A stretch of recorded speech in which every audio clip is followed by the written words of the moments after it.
Alhamdulillah wa salatu wa salam ala Rasulillah. It's been a little while since we met. So we wanted to revisit the idea of having a good opinion of Allah, right? Let me ask really fast, why is it important to have a good opinion of Allah? Why is it important to have a good opinion of Allah? How does it benefit you? Did anybody think about that one or no? What's a bad opinion of Allah?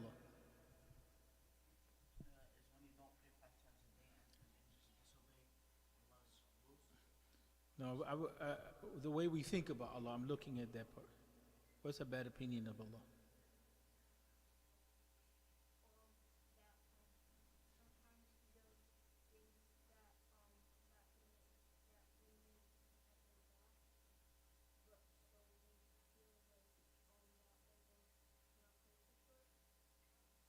Yeah, if we think that, for instance, some people, things happen to them in life, and then immediately they think God is punishing them.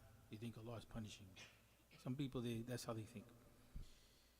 But they don't think like, Allah wants good for me. Right? We should have an opinion of Allah, and we mentioned this before, that makes us hopeful. What's the difference between hope and despair? What's the difference between those two things? Girls, what's the difference between those two? Hope and despair.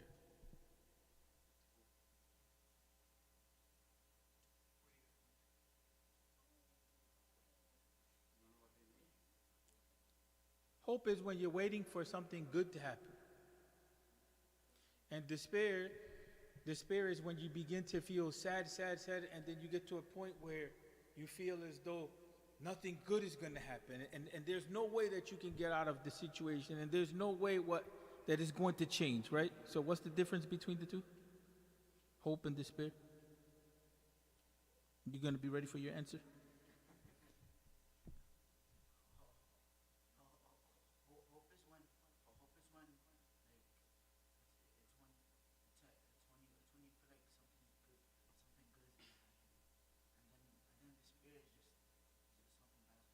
Yeah, but it's not only, we have to think about it from this way too, that we're waiting for something good to happen, right?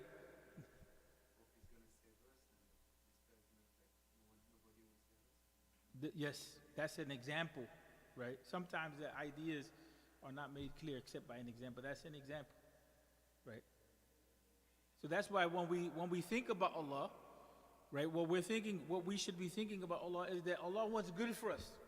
Oh, always having the opinion that we believe in Allah, but not only that Allah wants good for us. And we mentioned this before. We keep mentioning it again because sometimes a lot of people don't have the right opinion of Allah. There's a reason why Allah is introducing Himself in the Quran as what? In the introduction to every surah, with the exception of Surah At-Tawbah. How does Allah introduce Himself? What does every surah begin with? Huh? Okay, what does that mean? Okay, and what else?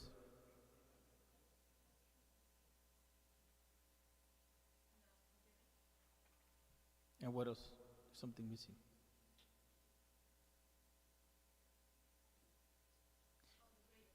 You can say the all forgiving, the most forgiving, Ar-Rahman, Ar-Rahim, right? Okay, so what does that mean? This is important. This is why we review this, because sometimes we don't know what it means. The easiest meaning that we can get from it is that when we say Ar-Rahman is describing Allah as the most merciful, and Ar-Rahim is the one that deals with the creation, with us specifically, right? In mercy. So if you're repeating that to yourself on a regular basis, what is the opinion that you're going to have of Allah? If you're describing Allah to yourself, that Allah is the most merciful, and how He deals with me is with mercy, what opinion are you going to have of Allah?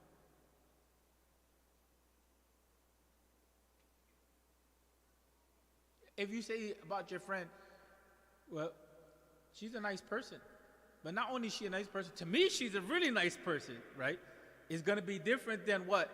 Having a relationship with a friend who is like, nice person, but I don't know how they deal with me, right?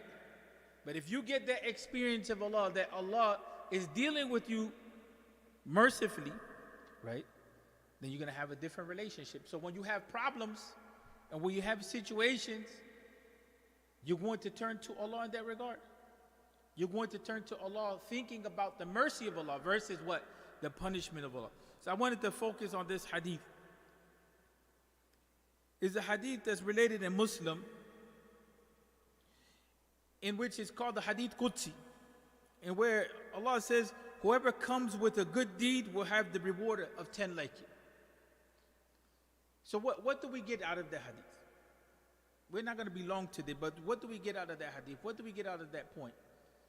That whoever comes with a good deed will have the reward of 10 deeds like that. What do we get? Like, what's the purpose of it? We just don't want to read the hadith. What do we get from it?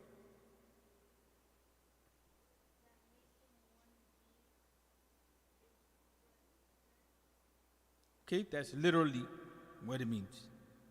What else do we get from it? That's good. So what is the hadith encouraging us to do?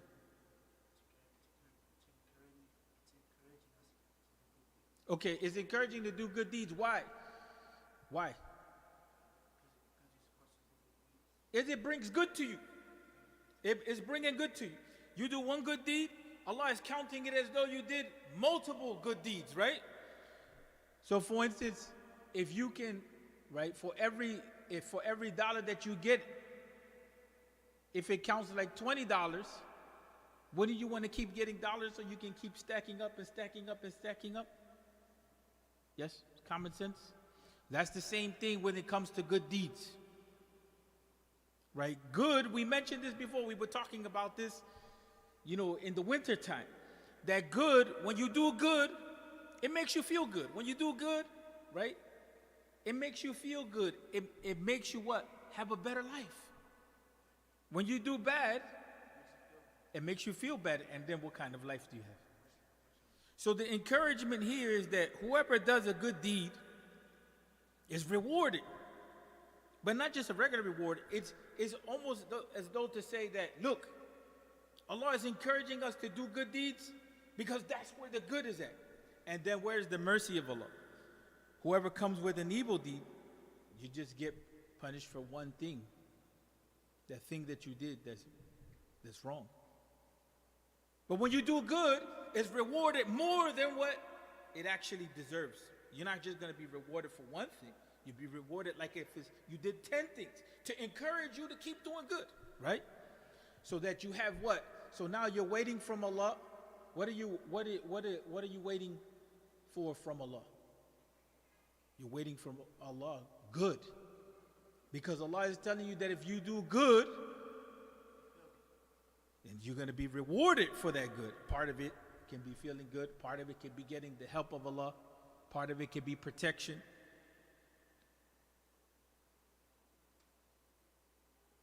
So then, it's not only that, the issue of reward and punishment. The hadith says, whoever draws close to me, by the length of a hand, I will draw close to him by the length of an arm. So what does that mean? That's kind of like, it's dry language, but what does it mean? That if you come a little bit to Allah, if you just do a little for good, right? That what Allah gives you is more than what you're doing. See what I'm saying? So now, if you feel as though you're in the world and you have that type of support,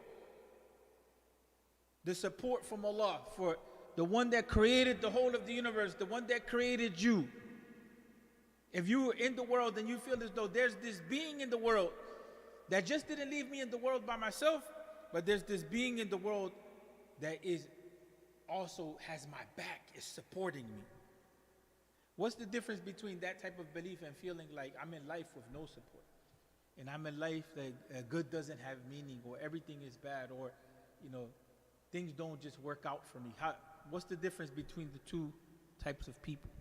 One person believes that they're living life and that whatever good they do, it brings good to them, not only in this world, but in the hereafter. And even if it's a little good, it's rewarded a lot. And the other person, they don't see life like that. They don't see that there's any reward for good. They don't feel that there's this being, this creator that's supporting them. What do you think the difference is between those two people and how they feel? Which one is going to have a sense of hope, and which one is going to have a sense of despair? Which one?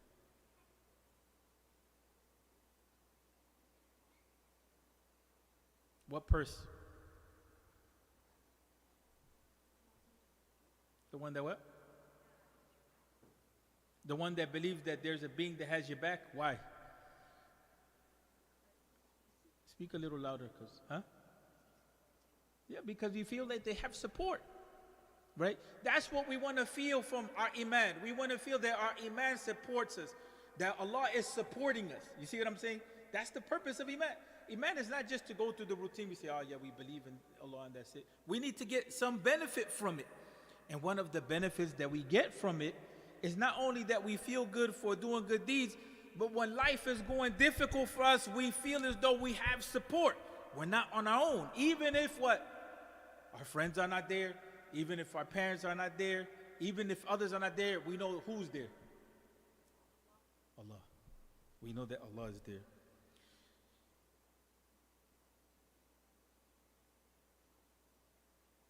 And there's another part of the hadith, and we're going to close with this.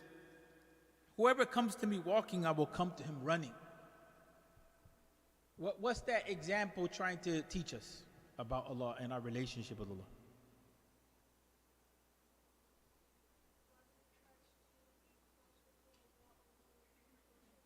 Yes. Yes. That's it. Now, let me ask you a question. Sometimes people may do good things, they may do good deeds, they may make dua, and they don't feel that Allah is close to them or that they're close to Allah. Does that mean that Allah is not close to you just because in the moment you may not feel it? Why? That's a hard one. Usually that's an adult question.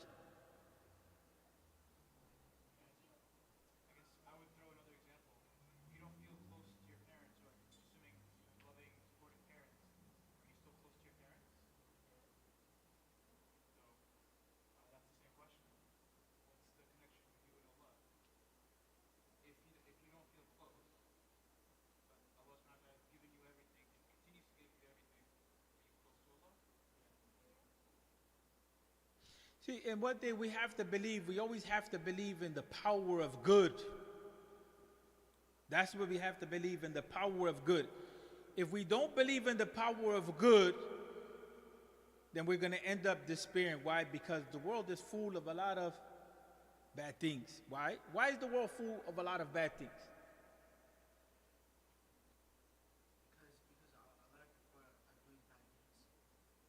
Because the human beings are free.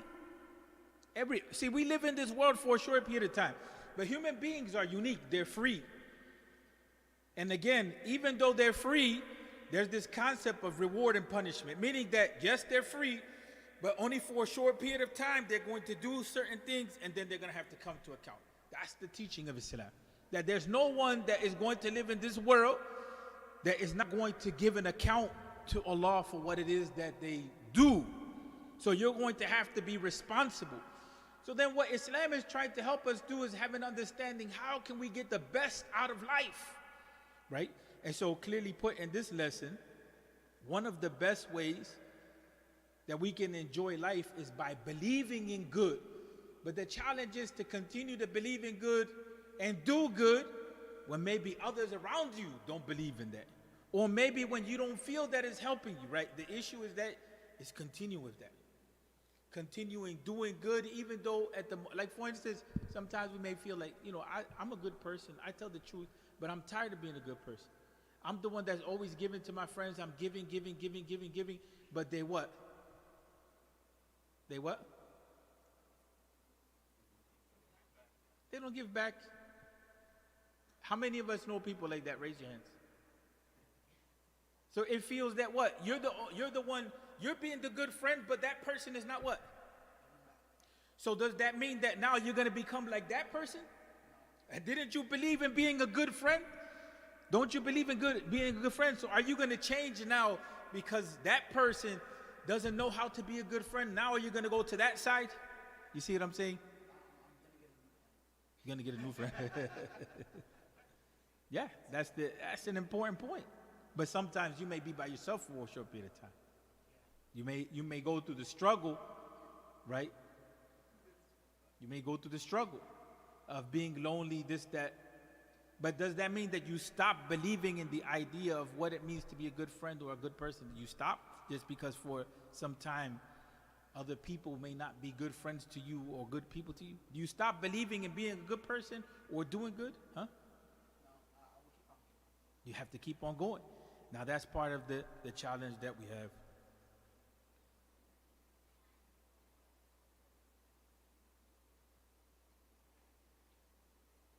So at the end, you know, we want to close with that, and we want to close with saying that hope, and we mentioned this before, but we want to emphasize that hope is going to bring you benefit. At least it's going to make you feel the sense that life has meaning or happiness.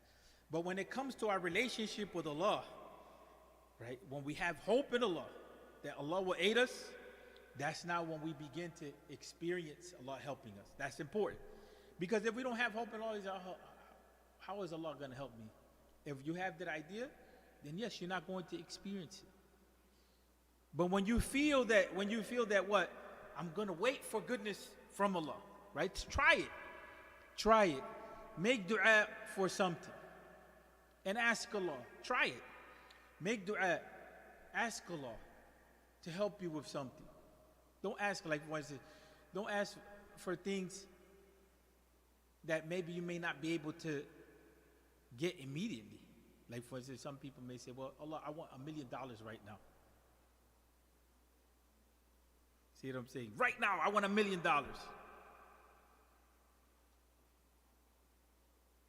See what I'm saying? That type of dua is possible to realize, but over time, right? Say, Allah, I want to be a millionaire. It's possible that overnight you can get $1 million, but make something like, Allah, please give me peace in my heart. Make a dua like that. Or Allah, help my parents. You know what I'm saying? Help us as a family to increase in wealth. Oh Allah, help me to do well in school. Oh Allah, ask for things that are what? Practical and helpful to you in the moment. Don't ask for things that are just silly. Be specific, right? Try that. Try to make that type of dua. There's situations on a personal level. Dua is something that's very powerful. There's situations. One thing, and I always say this. Ask Allah for strength to deal with your situations, whether it's your dealing with your friends or your parents or whatever. But don't ask for patience. Why?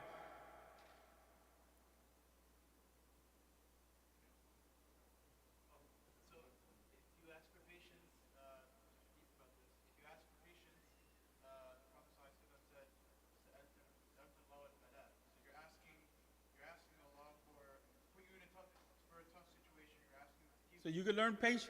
The best thing is to practice as much patience as possible and ask for the best possible situation. Why did I give that example? Because when it comes to learning how to make dua and how to have a relationship with Allah, we don't always know how to do that. We have to learn how to do it.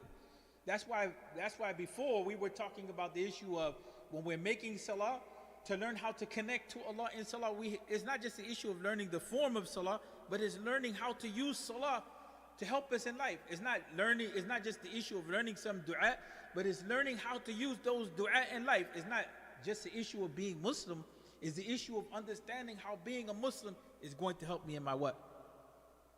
In life. Okay, so we end with that, inshallah. أقول قولي هذا واستغفر لي ولكم والحمد لله.